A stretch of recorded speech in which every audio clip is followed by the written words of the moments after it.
Amables televidentes, bienvenidos a este vuestro programa Enfoque Jurídico. El día de hoy contamos con la participación de uno de los psiquiatras forenses más connotados del país y que, para fortuna del Ministerio Público, labora en el Instituto de Medicina Legal desde hace varios años ya, contribuyendo con su conocimiento, su formación profesional y por supuesto también con un gran dote de persona que caracteriza al doctor Moisés Ponce Malaver, a quien quiero dar la más cordial bienvenida al programa el día de hoy. Bienvenido, doctor Ponce. Muchas gracias, doctor Pacheco Mandujano. Siempre es un placer tratar de compartir los conocimientos con miras a ayudar o contribuir a la mejor administración de justicia. Muchas gracias.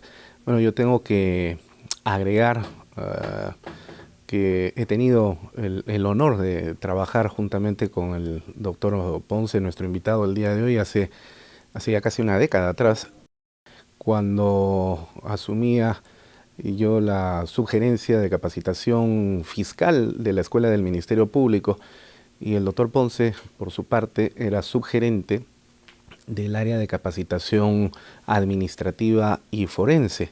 Trabajábamos bajo la coordinación del entonces gerente central, y luego, bueno, con el paso de los años me tocó asumir la dirección de esa dependencia de la Escuela del Ministerio Público, su dirección, y seguimos y contribuimos con el doctor Ponce a un proceso de capacitación que en su momento llegó a tener un récord bastante interesante. Recordará usted casi 16.000 servicios de capacitación en solamente un año, ¿no? Que sumados los varios años que hemos estado por ahí, hemos realizado, creo yo, una contribución importante. Aunque esto parezca que resulte echarnos flores a nosotros mismos, pero ahí están los datos, ¿no? Y las cifras y las ejecuciones presupuestales, además de manera bastante transparente y contenta, lo cual además se puede percibir con la expresión de los propios fiscales a nivel nacional, a donde nosotros vamos siempre nos reciben con mucho cariño. Así es, y siempre se recuerda la programación que tenía una lógica, una estructura y una finalidad, ¿no es cierto? En este caso, hacer mucho más práctico los conocimientos aplicados a la realidad, que no siempre es fácil. Así es, efectivamente. Nuestro saludo al Ministerio Público, a todos los fiscales y a todo el personal administrativo y del Instituto de Medicina Legal, que siempre nos siguen también a través de Enfoque Jurídico. Bueno, el día de hoy vamos a tratar un tema muy propio suyo, doctor, que es el que tiene que ver con la medicina legal y el derecho. Yo recuerdo una película de Cantinflas, recordará usted, cuando él, Mario Moreno, Cantinflas, se convierte en el famoso agente 777 y llega a participar en una clase con un viejo profesor, el profesor Melo, recuerdo. Sí, Melo, sí. Un hombre curtido en el ámbito de la medicina legal, y empieza una conversación bastante jocosa, pero también bastante real, sí, ¿no? Con lo que estamos viviendo. Entonces, vamos con esta partecita y regresamos, ¿sí? ¿Qué es medicina legal? Medicina legal, maestro, es el conjunto de una ciencia que pudiéramos llamar nosotros conforme la fisiología. Tiene usted dos clases de medicina legal. La medicina legal, que es legal ya estando legalizada. Y tiene usted la fisiología, o sea, más bien la anatomía, maestro. Tenemos entonces, en ese caso, ¿qué tenemos? Hacemos una comparación para analogar ciertas sentices que a la postre, ¿por qué entonces? Mire usted, ya cambia el asunto en esa forma, y en ese caso la medicina legal es esa. Hay otra, pero todavía no se sabe. ¿Usted sabe lo que está diciendo? No, yo no. ¿Y usted lo sabe? Yo no. Pues entonces no hay que hablar, ¿verdad? Bueno, bastante jocosa realmente, pero patéticamente cierta también esa caricaturización de lo que pasa, porque no solamente hay Cantinflas en el ámbito de medicina legal, hay Cantinflas en el ámbito del derecho también, y de la medicina en general, y de la arquitectura y de la ingeniería, ¿no? Entonces, primera pregunta de rigor, ¿qué cosa es la medicina legal? ¿Cuál es la definición? La medicina legal es una rama de la medicina social que se encarga de resolver los problemas que le plantea el derecho, haciendo uso de todas las ciencias biológicas, y si éstas no alcanzaran para dar una respuesta, también recurre el auxilio de las ciencias forenses, ¿no? Como tal, la medicina legal tiene como objeto de estudio la búsqueda de la verdad. Y una vez que ésta se le encuentra, se le ofrece al operador de justicia para que obviamente arme toda su teoría y pueda aplicar una norma, ¿no? Ahora, en este punto de la verdad voy a regresar nuevamente después, porque el modelo acusatorio que nosotros tenemos el día de hoy tiene un concepto de verdad que es bastante plástico, pero a ver, vamos a dejarlo un momentito ahí.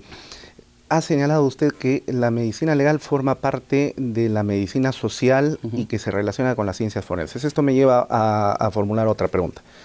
¿Qué diferencias y relaciones existen entonces entre la medicina legal y las ciencias forenses? Porque a veces hay confusión y se piensa que es lo mismo. Sí, ¿no? Bueno, la medicina legal, como su nombre se lo dice, ve todas las partes biológicas, médicas, ¿no? En tanto que las ciencias forenses se refiere a otras áreas que no necesariamente están ligadas con la biología, pero que ayudan a descubrir el delito o cualquier otra actividad. Por ejemplo, tenemos la balística, ¿no? Tenemos la grafotecnia, la ingeniería de audio, etcétera. Entonces, como ve, eso no trata nada con biología, claro, pero sí contribuye a la investigación del delito cuando hay una relación con ambas ciencias. Además, la palabra forense viene de foro, que sí, es el ambiente donde se desarrollaban los juicios en Grecia, Roma, o en Roma, sí, efectivamente. Sí, era la plaza pública donde se llevaba a cabo el juicio, sí. Ahora, es interesante aclarar aquí que hay médicos legistas que no son forenses. Ajá, ¿cómo es eso? Y hay forenses que no son legistas. La medicina legal es una especialidad médica, igual que la oftalmología, la cardiología. Muy bien. De estos médicos legistas que tienen el Registro Nacional de Especialistas, algunos trabajan haciendo peritajes y otros en otras áreas. Por ejemplo, se dedican a seguros, etcétera, que no están relacionados con los problemas judiciales, ¿ya? Entonces, esos son legistas, pero no son forenses. Y hay otros médicos que, sin ser médicos legistas, hacen peritajes. Ya, esos son forenses, pero no tienen la formación de médico legista. Entonces ahí se aplica perfectamente lo que dice Cantinflas, ¿no?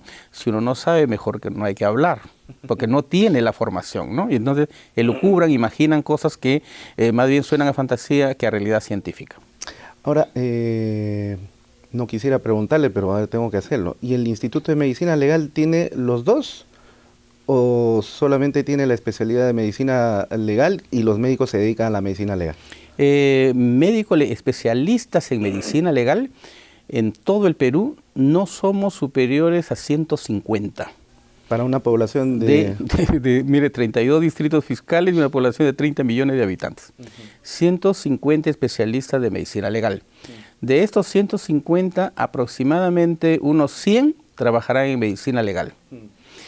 Y los 500 y pico médicos legistas adicionales son médicos de otras especialidades o médicos generales que realizan la función de médico legista, pero que no tienen la formación como legistas. O sea, si se presentaran a un juicio, por ejemplo, tratando de sustentar un informe pericial y el abogado cuestionara eso, se cae esa... Definitivamente, porque en la acreditación lo primero que se le va a preguntar es: ¿usted es especialista en medicina legal? La respuesta es que no, porque no tiene ningún registro nacional de especialistas. ¿Dónde se especializa un médico para ser legista aquí en el Perú? Desde el año 98, la Universidad Nacional Mayor de San Marcos da la especialidad de medicina legal. O sea, sale con el título de especialista en medicina legal, igual que especialistas en cardiología, al mismo nivel. Ajá. ¿Ya? Entonces, o sea, son más o menos 20 años. Ya. ¿Ya? Es la única universidad que da ese título. Entonces no hay pretexto, si soy médico y quiero trabajar en medicina legal, no hay pretexto para no tener la especialidad. No, de ninguna manera. Se postula como cualquier otra especialidad, ingresa y estudia, 3 años dura la especialidad, y le dan el título de especialista en medicina legal. A los señores fiscales entonces habría que recomendarles esto, ¿no? Tener mucho cuidado que cuando van a presentar sus dictámenes periciales, procuren hacerlo teniendo clara conciencia y conocimiento de que los médicos que están autorizando con sus firmas estos documentos son médicos legistas, ¿no es cierto? No forenses. No forenses, pues, y puede ser también forenses, pero el problema no es ese, el problema está en que si está formado, especializado en medicina legal. Porque yo, por ejemplo, médico general, ahorita termino, saco mi título, me voy a trabajar al Instituto de Medicina Legal. Por trabajar ahí me dicen médico legista. Claro. Pero no tengo ninguna formación de médico legista. Por lo tanto, el sustento que yo haga de cualquier peritaje va a ser muy pobre respecto a otra persona que tenga el registro de especialista y que ha hecho la especialidad. Ahora, ¿se podría presentar entonces también un médico y cuando en el momento de la acreditación en el juicio le preguntan si tiene por especialidad la medicina legal y dice que no, porque es médico forense, podría alegar diciendo, bueno, no tengo la especialidad, pero tengo 15 años trabajando en el ámbito, lo cual me da experiencia? Para la ciencia no solo basta la experiencia. ¿No? Si vamos a hablar de un peritaje, la palabra perito, del latín peritus, significa versado, sabio, ¿no? En tanto que la experiencia lo tiene un experto. Por lo tanto, para ser perito se requiere tener un título académico. Para ser un experto no. Hay expertos en panadería, expertos en zapatería, que no lo dudo que son expertos en ello, pero no pueden ser peritos porque no tienen un título de zapatero ni un título de panadero. O sea, a lo más podrían aspirar a presentar, digamos, un testimonio de expertos que podría ser tomado en consideración. Así es, ¿no es cierto? Por la formación. Muy bien. Ahora, ¿cómo contribuye la medicina legal en la evaluación de los delincuentes o presuntos delincuentes que son procesados, investigados primero y procesados posteriormente a través de las etapas del proceso penal? Para poder obtener esa verdad a la que usted hacía referencia. Sí, primero... Por ejemplo, digamos, llega un sujeto que es denunciado por el delito de violación sexual. Entonces, ¿cuál es el procedimiento común? Ahora pues me imagino los protocolos que siguen. Bien, lo primero que deberíamos explicar cómo concebimos nosotros los médicos legistas la verdad.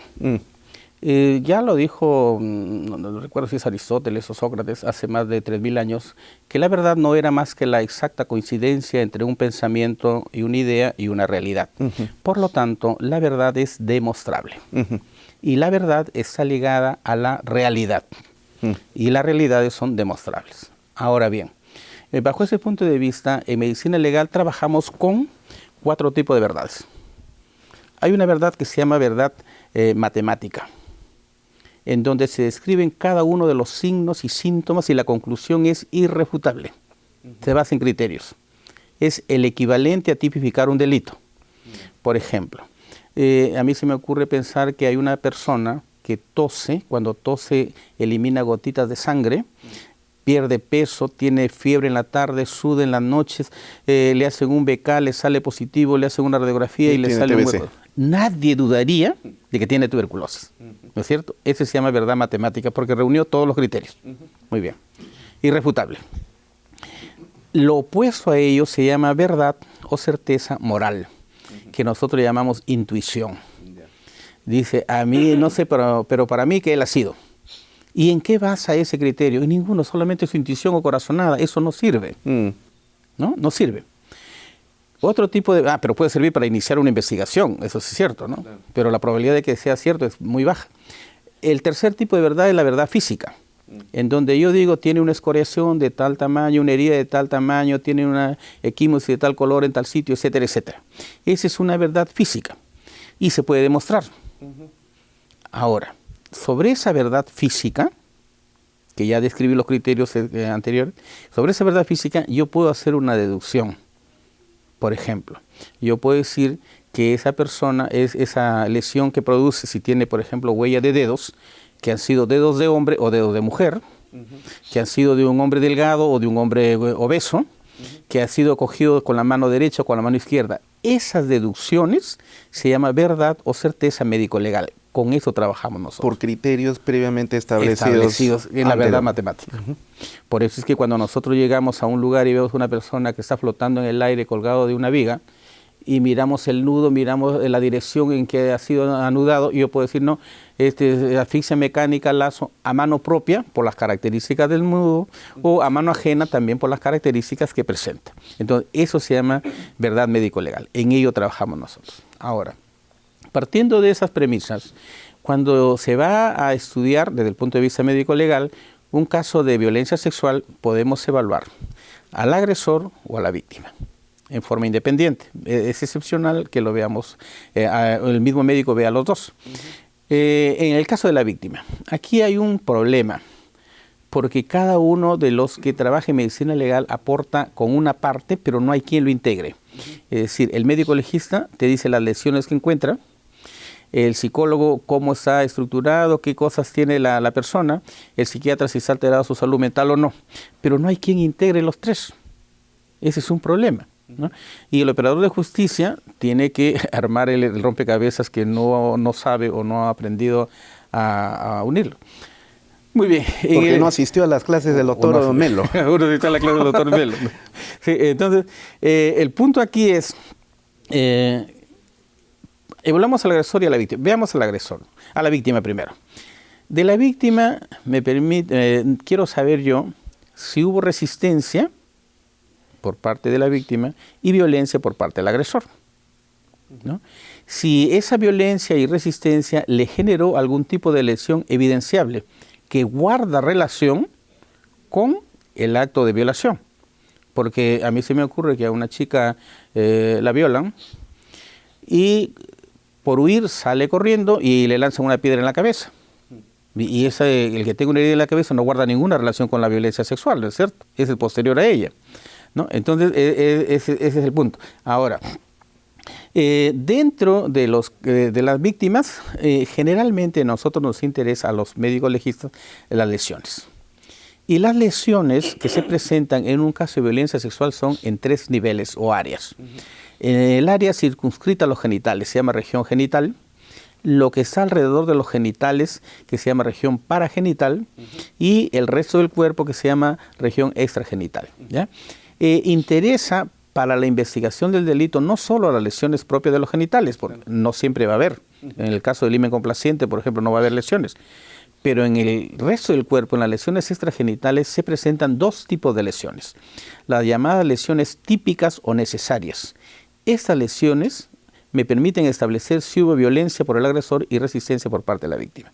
Por ejemplo, generalmente en el 90 y pico de casos, la violación se produce sobre una superficie dura. Llámese piso, una banca, una mesa, una cama. Y como la víctima no quiere ser accedida, se mueve, y al moverse se le va a buscar escoriaciones en las escápulas y en la cadera, que hace el movimiento para evadir la penetración.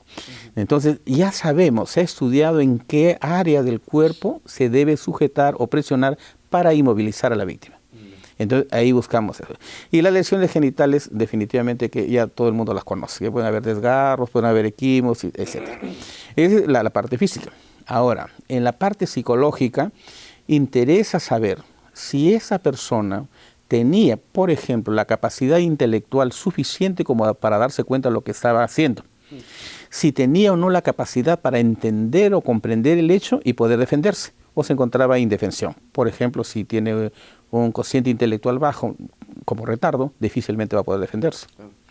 Y en tercer lugar, los psiquiatras vemos cómo ha quedado su salud mental después de la agresión. En algunos casos puede que haya síntomas o signos evidentes de alteración mental como consecuencia del acto, o en otros puede que sea pospuesto y aparecen después de cierto tiempo. ¿Ya? Entonces, esa es la parte que contribuimos. Ya. Y en cuanto en el agresor. Pero yo quisiera hacer acá un previo corte para poder continuar y nos podemos explayar. Perfecto. ¿Listo? Sí. Ok, no se vayan. Bien. Estamos en esta interesante conversación sobre medicina legal con el doctor Moisés Ponce Malaver. Ya regresamos.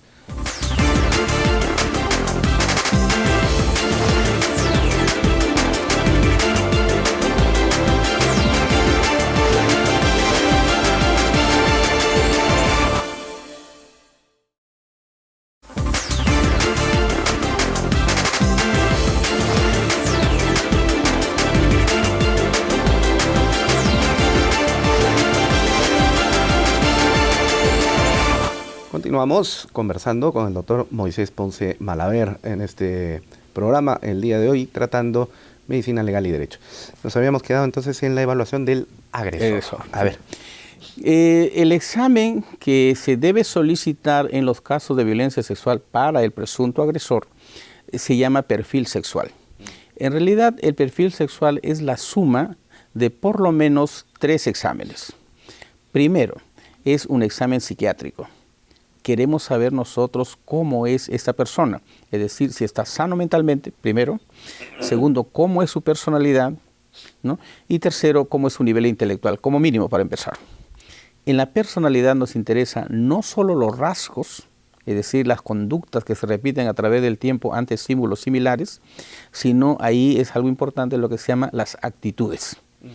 Y las actitudes están compuestos por 3 elementos: los pensamientos o prejuicios, los sentimientos, que es placer o displacer en hacer algo, ¿no? Y las actitudes, conductas, cómo se comporta ante una situación como eso. Y en estas actitudes, con esos 3 elementos se pueden explicar, por ejemplo, la xenofobia, el racismo, etc., ¿no? Y lo mismo va para la violencia sexual. Si hay una persona que tiene el prejuicio de que las mujeres, por ejemplo, son como un objeto, las va a tratar como objeto, ¿no? Y si el maltratar o el abusar o el agredir le produce placer, lo va a repetir la conducta, ¿no es cierto? Y si hay una persona que no se defiende, obviamente le va a facilitar el trabajo, su conducta es mucho más fácil, porque como astuto que es, inmediatamente va a ver quién es la persona más débil para poder dominarla, ¿no? Si la persona es sana mentalmente, la personalidad ya la describimos, la segunda parte es hacerle un examen, una historia sexual para ver cómo está su orientación sexual, primero su identidad sexual, su orientación sexual, sus preferencias sexuales, las variantes, es decir, lo que también le llaman parafilias, las disfunciones y o los trastornos sexuales que puede presentar. Es decir, cómo actúa, cómo se interrelaciona sexualmente con otras personas. Y la tercera parte, ¿no?, viene a ser el examen físico, porque muchas veces, muchas conductas están en relación a la genitalidad. Yeah. Entonces, hecho esto, ¿no?, podemos concluir nosotros cómo está su salud, cómo está su personalidad, cómo es su inteligencia y su salud sexual, ¿no? O si es que estuviera o alterada, también señalamos en eso. Entonces, esto me va a permitir a mí enlazar. Por ejemplo, si yo digo que esta es una persona que siente desprecio por las mujeres, en especial por un tipo, llámese rubia, morena, lo que fuere, ¿no?, menores de edad que no se pueden defender, y yo comparo con la víctima, que es una morena o rubia según su preferencia, que es menor de edad, que es adolescente, entonces comenzamos a enlazar. Hay una relación. Y podemos nosotros afirmar que, por ejemplo, en cuanto a la edad, ¿no?, o a la parte física, ¿no?, a mayor volumen, fuerza, vitalidad del agresor, menos capacidad de resistencia de la víctima, ¿no? Porque a mí se me ocurre un agresor de 25 años contra alguien de 13 años, definitivamente que la de 13 no va a poder defenderse. Entonces, ahí se trata, para eso se trata de enlazar. Ya.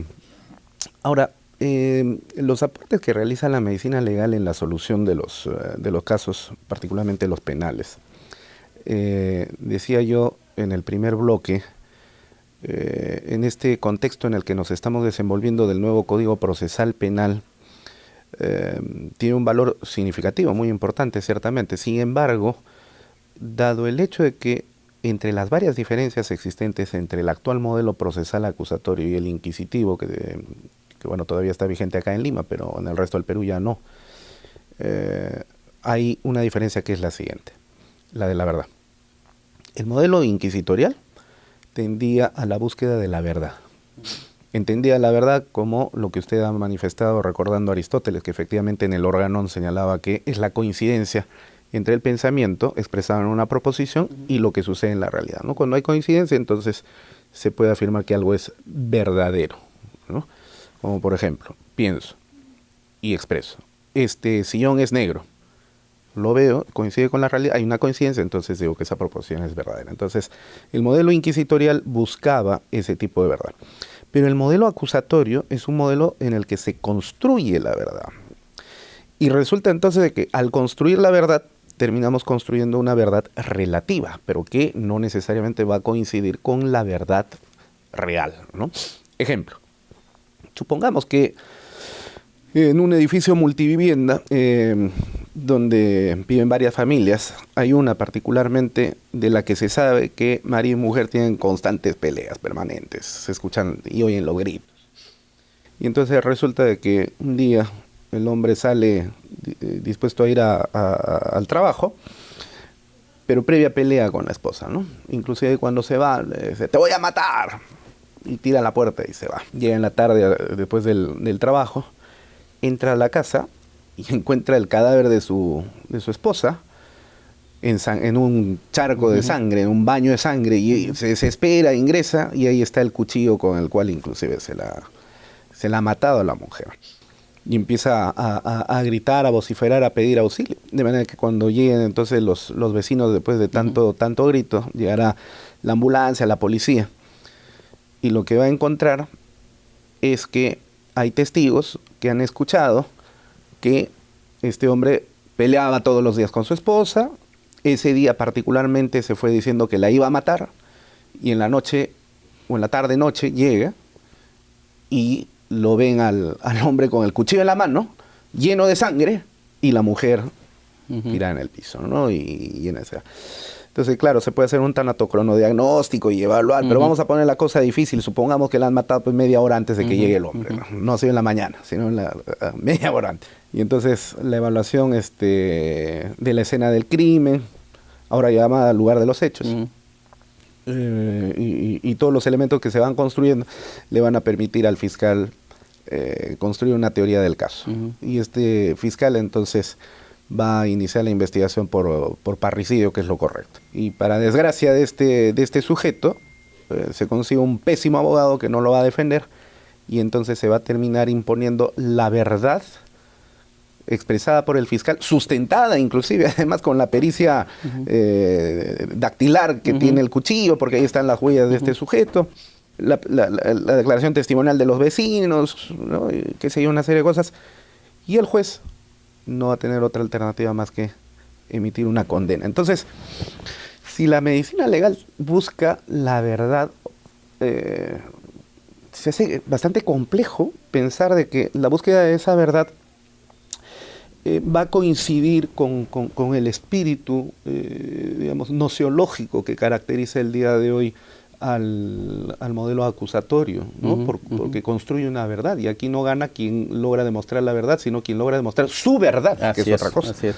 Es cierto, yo siempre he resumido ese conflicto diciendo que la verdad legal no es lo mismo que la verdad real. Claro, la verdad legal es la que se construye en el juicio. Sí. Y más bien es una teoría. Así es. Por eso se llama teoría del caso. Y más bien en muchos casos yo he visto que suena a fantasía. Comienzan a elucubrar, a armar ese rompecabezas con piezas que no corresponden, ¿no? Pienso que, en mi opinión, la ciencia como tal es objetiva.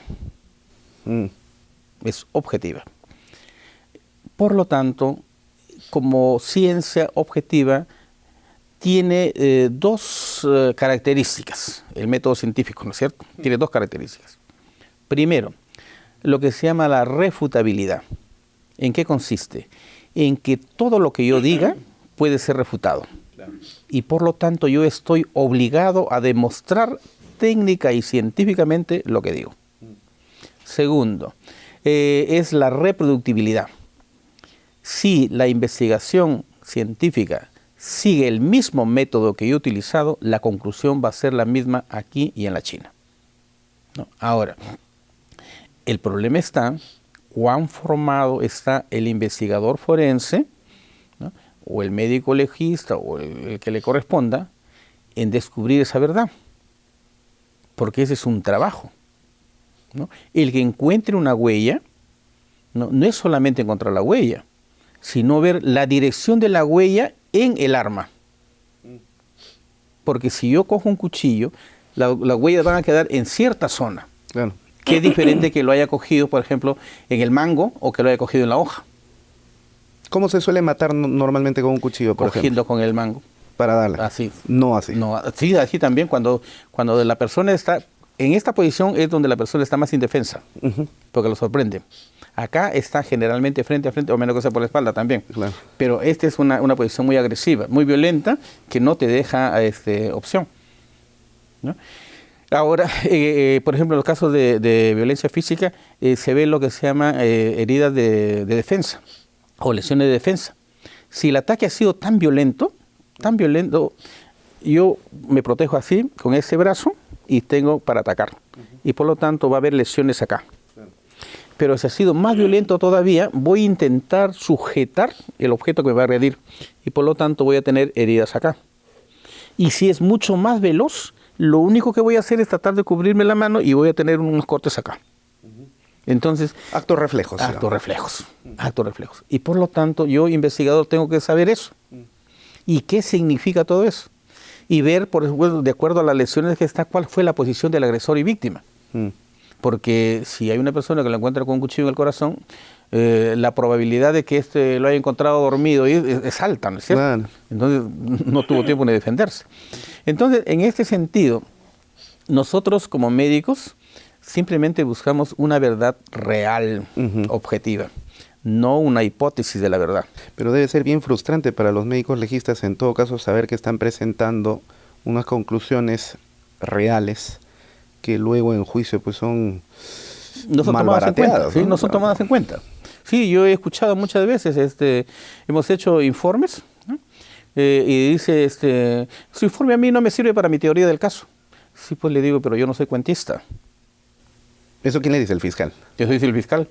Yo no soy cuentista. Yo le digo la realidad. Para mí el sol es amarillo y usted pídame que le demuestre por qué es amarillo. Claro, Que si usted quiere que el sol sea rosado o verde, ese es su deseo, pero no es una realidad. claro.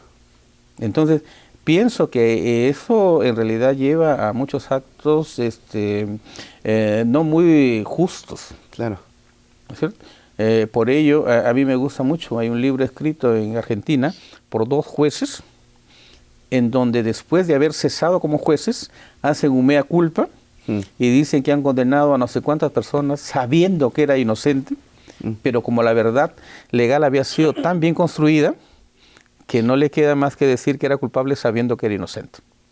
Entonces, y aquí en el Perú también existe, por lo menos yo he visto muchos casos de esos en el Perú. Sí, me imagino.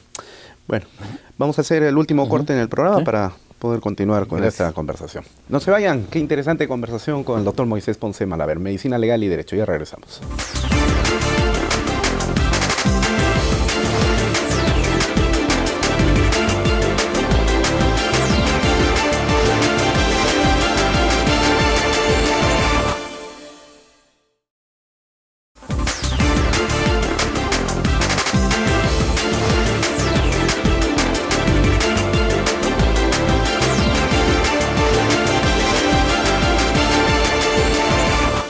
Último bloque de enfoque jurídico. Continuamos con el doctor Moisés Ponce Malaver. Hay una preocupación general en una parte de la actuación judicial respecto de un delito recientemente creado, pero que también es parte de una realidad social que estamos viviendo, que es el delito de feminicidio. El delito de feminicidio está tipificado en el 108b del Código Penal y dice: será reprimido con pena privativa de libertad no menor de 20 años el que mate a una mujer por su condición de tal, en los siguientes contextos. Y luego viene una serie de referencias contextuales. Matar a una mujer por su condición de tal implica necesariamente que el que mata a la mujer la está matando no para robarle su celular, no para quedarse con su herencia, no por motivaciones económicas ni de ninguna otra naturaleza, sino matar a la mujer porque ella es mujer. Es decir,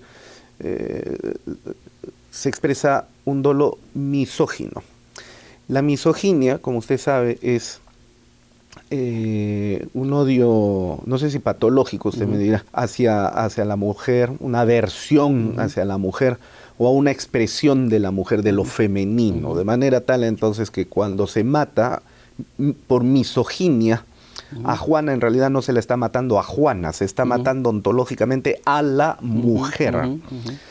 Ahora, ahí hay una preocupación porque desde el punto de vista de la probanza, porque la misoginia es un sentimiento que está tan profundamente internalizado en quien padece de la misoginia, que se diferencia en cuanto a su expresión exterior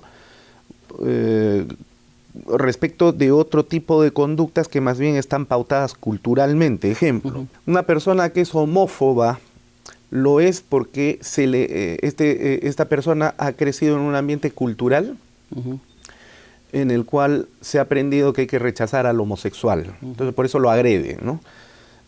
Si mata a un homosexual, ¿por qué lo mata? Porque es homosexual, pues eso es incorrecto, ¿no? Entonces ha crecido en un ambiente de homofobia y evidentemente pues pero por cuestiones de razas, aunque no hay razas, ¿no? Somos una raza humana, pero bueno, vamos a hacer extensible y un poco dúctil este término.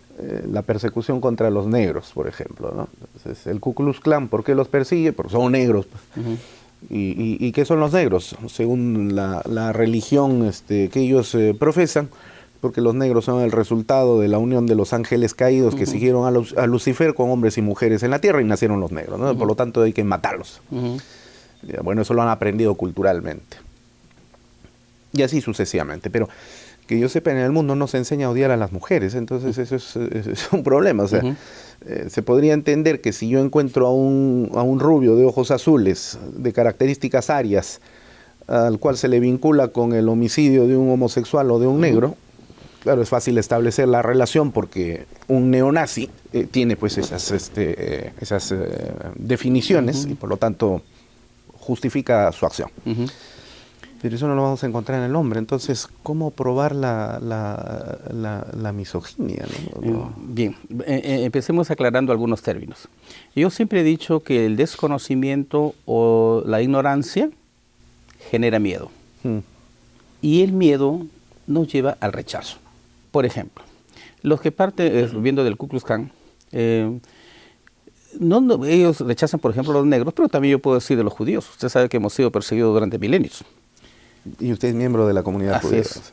Entonces, el punto es, de acuerdo a la Biblia, se dice que cuando Noé se embriagó, se quedó desnudo, y su nieto Canaán lo ve desnudo y se va riendo si le cuenta a su papá Ham y le dice, mi abuelo está desnudo. Y él le avisa a sus dos hermanos, a Jafet y a Sem, y ellos con una sábana de espaldas se van, lo cubren y entonces lo llevan a dormir. Cuando Noé se despierta, se entera lo que pasó y lanza una maldición.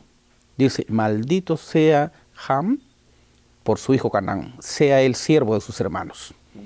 Jafet muere como su amigo y no se mueva de Sem la vara, el manejo de la vara. Ok, no hay problema. Canaán, el nieto que lo vio desnudo y que se rió de su abuelo, se casa. Y una vez que se casa, tiene su hijito, que se llama Cus, que es el primer negro que apareció en la tierra y se fue a vivir al África. Así está escrito en la Biblia. No sé si eso lo habrán leído lo del Ku Klux Klan. No tiene nada que ver con los ángeles caídos, que es otra cosa, ¿no? Ahora bien, sobre el feminicidio. Ningún hombre, desde mi punto de vista, mata a una mujer por su condición de mujer. Eso es imposible, realmente. Es imposible, porque si eso fuera cierto, ella hubiera matado a sus hermanas, a sus primas, a sus tías, a sus vecinas, a todas las enamoradas y a todas las mujeres que encuentre. Ese es un delito imposible. Imposible.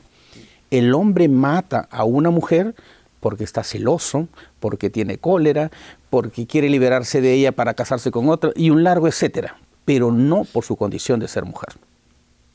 Eso es un absurdo. Es un absurdo, ¿no? Y aparte discriminatorio. Porque yo quisiera que los que defienden esa teoría me expliquen cómo se llama cuando las mujeres matan a los hombres, como estas feministas, que dicen que hay que matar a todos los hombres, aparejan a todos los hombres. ¿Cómo se llama ese delito? Será pues homicidio, ¿no? Pero no existe, ¿no? Entonces, ahí hay un error. Lo que sí hay es aspectos culturales, y entre ellos el machismo. Eso es una cuestión cultural. Cultural. El machismo, el sistema patriarcal, por ejemplo. Que está mal, Sí, está muy mal. Exacto. Pero cultural al fin. Cultural al fin. Si no fuera así, no explicaríamos por qué las mujeres dicen, por ejemplo, yo he visto en muchos sitios, ¿no? ¿Qué te pegó? Sí, pues es mi marido, pues sí, ¿qué problema hay? Porque aceptan ese tipo de pensamiento. Y recuerde que los 5 primeros años de la existencia del ser humano son cruciales para toda su vida. Y los 5 primeros años de existencia de un ser humano, ¿con quién pasa? Con la madre. Con la mamá. Y la mamá se encarga de transmitirle las costumbres, las creencias, los valores, culturalmente hablando. Bueno, hay un libro muy bonito que dice, los hombres somos los que las mujeres quieren que seamos. Es la mamá la que te infunde que los hombres no lloran, que el hombre tiene más libertad que la mujer, los hombres son de la casa, los hombres de la calle, la mujer de la casa, etcétera, etcétera. La cultura patriarcal transmitida por el matriarcado. Por el matriarcado. Esa es la realidad. El plenario 001-2016 que evaluó justamente los aspectos de la tipicidad del delito de feminicidio, señala en un fundamento jurídico, a mi juicio muy atinado, donde indica que hurgar, y dice así textualmente, ¿no? Hurgar en la mente del sujeto es una tarea inconducente, dice, porque efectivamente, pues claro, lo está diciendo desde el punto de vista judicial, ¿no? Si ya a los psiquiatras y a los psicólogos les resulta pues muy difícil entrar en la mente del sujeto, imagínense al juez que no está versado y formado en ese tema. Entonces, como esa es una tarea inconducente, por lo tanto, entonces no queda más que evaluar los contextos en los que se desarrolla el hecho, ¿no? Por ejemplo, violencia extrema, violencia familiar, que sí, cosas por el estilo.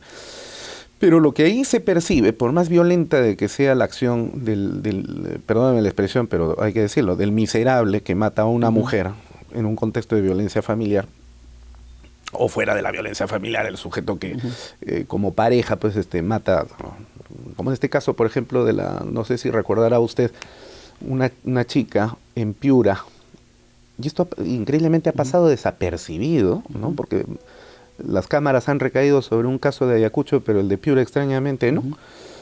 Una chica termina con su novio y el novio se resiste, ¿no?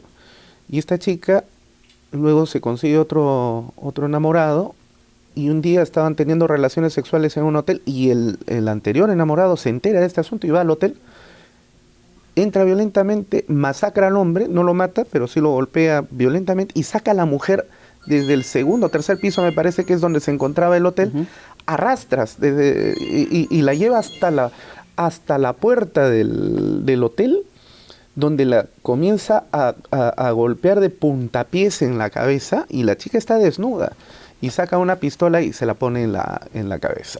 Yo no me explico por qué ese caso, que es evidentemente por la acción, está revelando una intención de matar, ¿no? Porque el que quiere matar, pues golpea la cabeza, como lo hizo él, de una manera violenta. No jala de los cabellos nada más. Entonces, es un contexto muy violento, pero ahí lo que se está viendo es machismo puro. Pero el machismo necesariamente es expresión de la misoginia. No necesariamente. No necesariamente. No. El machismo está en relación a la superioridad que el hombre piensa que tiene sobre la mujer. Claro. Y entonces, en el machismo, el hombre considera a la mujer como un objeto, como una cosa de su propiedad. Y por lo tanto, como es su propiedad, la destruye, la regala, la bota, la que quiera. Entonces, ese es sobre el machismo, ¿no? Ahora, aquí hay que ver en las personas machistas, generalmente a esa forma de pensar, que son parte de los decimos de factor cognitivo, hay una parte, la parte emocional o afectiva, en donde él se siente que es así. Y va lo mismo en el mundo moderno para hombres y mujeres. Las mujeres también tienen actitudes que son propias de ellas, ¿no? Hombres y mujeres en el mundo moderno dicen, las mujeres son descartables, los hombres son descartables. Sociedad plástica, pues. Exacto, exacto. Entonces, si es descartable lo que yo tomo, se lo regalo, se lo boto. Pero ahí viene otra parte afectiva, ¿no? La parte emocional. ¿Por qué alguien va a utilizar algo que es mío? ¿No es cierto? Es un objeto. Mi propiedad. Es mi propiedad, ¿no? Y usted puede ver, va tanto para hombres como mujeres, ¿no? Acuérdese esa canción que dice, con sangre de mis venas te marcaré la frente. Para que todos sepan. Para que todos sepan, aún con la mirada, ¿ve? Entonces, signo de propiedad. Se presenta en hombres y mujeres. Lo que pasa es que las actitudes machistas en las mujeres les han cambiado de nombre, pero vienen a ser las mismas actitudes machistas. ¿No es cierto? Porque si vamos a hablar de machismo, el opuesto a machismo se llama embrismo. Claro. No es feminismo. No es feminismo. En mi opinión, el feminismo no es más que la versión femenina del machismo. Sí, sin duda. ¿No? Entonces, aquí es por el sentir que la propiedad, alguien está utilizando su propiedad, se le está robando su propiedad. Por eso es que atacan estas cosas, ¿no? En cambio, cuando hay otro tipo, cuando hay una relación afectiva, generalmente la persona no quiere aceptar que ya la relación terminó. Y eso es en relación a ciertos factores psicológicos de madurez y de aceptación de la realidad. Uno tiene que aceptar, por ejemplo, que el que se enamora es uno. La otra persona no está obligada a corresponderle. Si lo hace, se saca la lotería. Pero si no, tampoco yo la voy a obligar porque no quiere. Claro. Yo siempre pongo de chiste, le digo, yo estoy profundamente enamorado de Thalía y esa infeliz no me hace caso. Ni se ha enterado de eso, ¿no es cierto? La otra persona no tiene nada que ver en eso, es problema mío. Por lo tanto, es mi madurez que me va a ayudar a decir, bueno, pues no me hace caso, ¿qué voy a hacer, no? Entonces, no es el matar a las mujeres exclusivamente manifestación de machismo, ¿no? Ni tampoco de misoginia. Se presentan sumados o adicionales, pero no necesariamente es relación a la misoginia. Ahora, ¿la misoginia existe? Sí, por supuesto. Hay personas que, mire, le tienen miedo y rechazo a ciertas situaciones. Ya, pero eso será entonces, no creo que como una cuestión cultural, sino como una cuestión patológica. Patológica. Así Pues como es una enfermedad, entonces. Es una enfermedad. La misoginia es una enfermedad. Es una forma como una especie de enfermedad. En realidad no ha sido catalogada como tal, pero sí se entiende así. Por ejemplo, uno le tiene miedo a las serpientes, a las plumas, al número 13, como una fobia. Siente miedo y por lo tanto siente rechazo a eso. Y algo parecido ocurre con la misoginia, ¿no? El sentir miedo y rechazo hacia las mujeres, ¿no? Si el delito de feminicidio en consecuencia es lo que pena es el actuar misógino, pero la misoginia es una enfermedad. Y luego, al machismo, que es una cuestión cultural, entonces el feminicidio realmente es un delito imposible en un sistema democrático, porque en realidad está sancionando a alguien por padecer una enfermedad.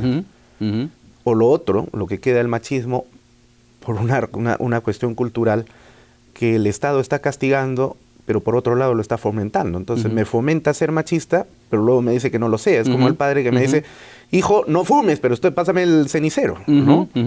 Sí, es un delito imposible el delito de feminicidio. Sí, porque psiquiátricamente hablando. Sí. Mire, por ejemplo, para que haya de costumbres patriarcales machistas, usted ve que en los matrimonios en Medio Oriente hacen la ceremonia del matrimonio y cuando termina ya la ceremonia se acerca el esposo para culminar la ceremonia y le da cachetadas a la esposa delante de todos, para que todos sepan que es su mujer. Y ella acepta esa situación. Es cultural, ¿no? Hace poco salió en la televisión un musulmán, un líder musulmán, explicando las técnicas de cómo castigar a una esposa. Y recuerde que los musulmanes es una gran cantidad de población. Claro. Entonces, es cultural esa parte, ¿no? Ahora que vamos a decir que son misóginos. Así es. Recuerde, ahí existe la lapidación, por ejemplo. Claro. Entonces, ahora, se confunden mucho las cuestiones culturales con las cuestiones patológicas, por ejemplo, ¿no? Hay una variante sexual, por ejemplo, que se llama la violación y el agresor se llama violador por satisfacción de poder o como nosotros le decimos violador por deporte. Esta persona siente placer solo cuando domina violentamente a la víctima. No tanto el placer en penetrarla, sino en dominarla. Entonces, ese es su placer, ¿no? Ahora, en el misógino, ¿no? Él es el que es dueño de todo, él es el que sabe todo, las mujeres no existen, y por lo tanto, lo que no existe, lo que me estorba, simple y sencillamente lo destruyo, lo rechazo, ¿no? Está en relación esto más o menos con lo que ahora se ve de la psicopatía. Mire, hemos visto en la psicopatía hay factores genéticos, ambientales, socioculturales. El factor genético que se llama el gen de la maldad o le llaman gen Filadelfia también, en donde hace que la persona sea impulsivo o agresivo por naturaleza. Él no va a poder evitar eso. Y se le ha hecho estudios a nivel cerebral y se han encontrado, por ejemplo, lesiones en el lóbulo frontal con una llamada células espejo en donde hay un menor número que los demás, ¿no? Y alteraciones en el cerebro. La pregunta que yo me hago es, este psicópata, si yo fuera muy purista, ¿qué culpa tiene de haber nacido así? Claro. ¿No es cierto? Entonces, ahí no tiene la culpa de haber nacido enfermo, entre comillas. ¿No? Pero en el derecho, y en medicina legal, y psiquiatría forense especialmente, lo vemos de otro punto de vista. Por ejemplo, ahí nosotros queremos probar de que si la persona sabía que lo que estaba haciendo le está permitido o no, si es ético, si es legal, ilegal, social o antisocial. Que eso sí no importa que tenga un trastorno mental, pero sí se da cuenta de eso. El que no pueda detener esa conducta, esa acción, obviamente puede ser un atenuante si quiere, pero no le va a eximir porque él sí sabe lo que hace. Que no se pueda contener es otra cosa. Pero eso también tiene que ver nuevamente con cuestiones de carácter cultural y legal, porque si se empieza a permitir ciertas cosas, legalmente hablando, entonces... Y todo el mundo saldría afuera, pues, ¿no? Por supuesto. Y esto me hace pensar lo siguiente, mire, en Alemania se empezó, y desde Alemania a toda Europa se ha empezado a extender gracias a la acción de cierto feminismo que francamente no sé cómo calificarlo, pero resulta de que ahora se está considerando a la pedofilia no como un delito, sino resulta que es una enfermedad. Sí, es una enfermedad. ¿No? O sea, pero esa sí hay que permitirla. Entonces han inventado un término que tiene un sonido bien bonito para no utilizar la palabra violación de menores, que es lo que es, pero vamos a disfrazarlo, ¿no? Entonces, ¿cómo se le llama ahora a tener relaciones sexuales un adulto con una niña? Se llama relación sexual intergeneracional. Así es. Y entonces, claro, como yo sufro pues de esta enfermedad de la pedofilia, compréndame, sociedad, de que si es que tengo relaciones sexuales con una niña de 6 años o 7 años, pues es mi enfermedad, ¿no? Y compréndanme, pero no me castiguen porque eso no es delito, no es violación. Qué curioso, ¿no? Eso no se castiga, pero sí se castiga el machismo.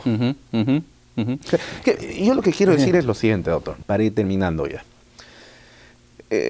Sir Peter Medawar, recordará usted, este médico premio Nobel de Medicina en la década de los años 50, descubrió de que, y lo demostró además, ¿no?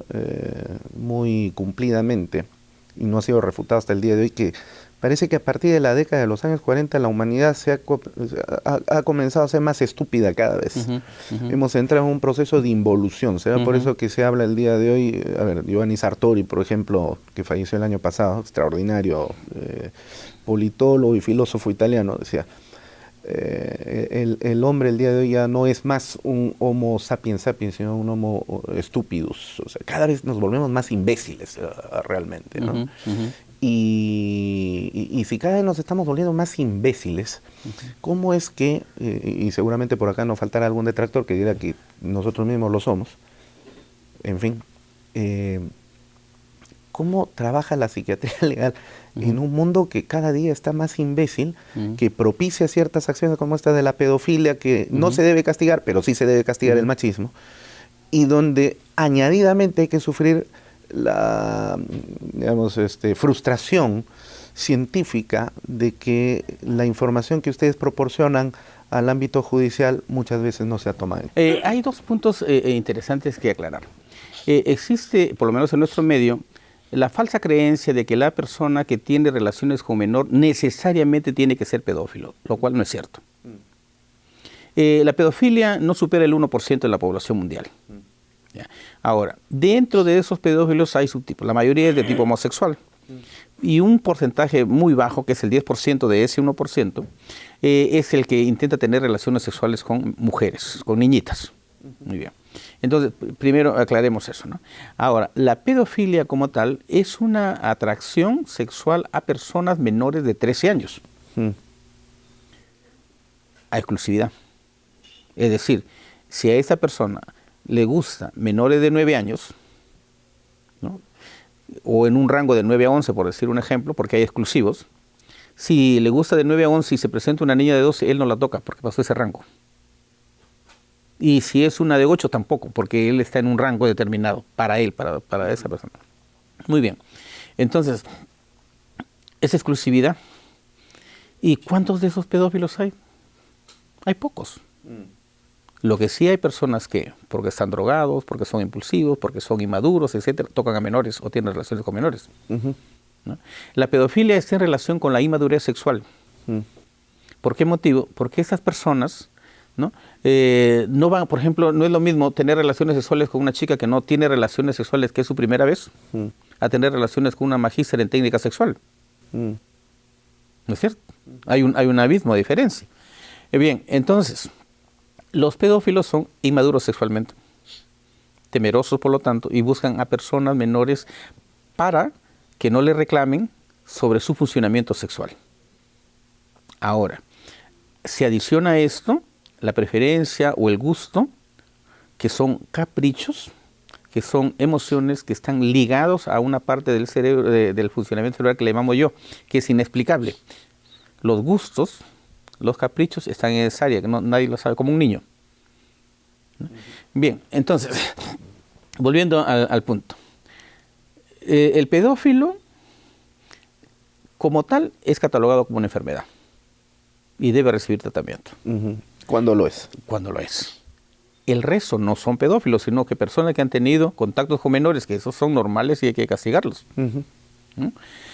Y por último, saben que no son así, porque el verdadero pedófilo es aquel que no se puede contener porque es su única preferencia y su único gusto, ¿no?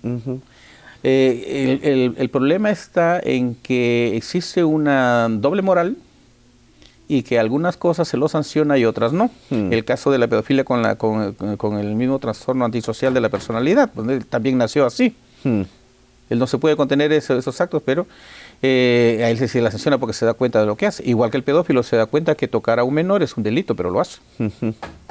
¿No? Entonces yo creo que ahí debe de ordenarse las cosas. Sí. ¿No?